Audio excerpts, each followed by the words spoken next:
In this video, I'm going to show you how you can install TunnelBear VPN on your computer. If you find this video helpful, please like and subscribe to this channel. Alright, to install TunnelBear VPN, you need to just go ahead and open any browser and then just search for TunnelBear like that. And this will take you to the official TunnelBear Secure VPN service.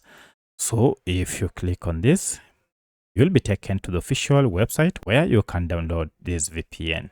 Now from here, you can just click on Get TunnelBear here or Download. Depending on your operating system, this will go ahead and automatically begin downloading the VPN. You can see mine is in the process here.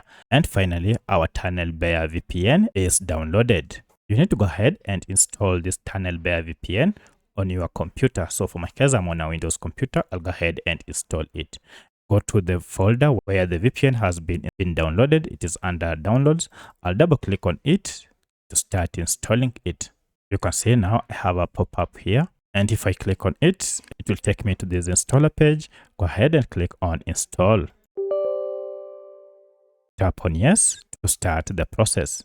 As you can see here, the installation is happening in stages. So be patient until it gets to the last stage. And finally, it is done. It's time to start or to launch this VPN. So I'll just go ahead and close this. And now to start using your VPN, go ahead and double click on your TunnelBear icon here to launch this VPN. Now to create an account, you can proceed here and enter your email and password to create an account. However, if you had already created an account on the official website, then proceed and tap on login here to start using TunnelBear VPN. So that's how you can install TunnelBear VPN on your computer. If you have any other question, kindly let me know in the comment section. Otherwise, thanks for watching and let's meet in the next video.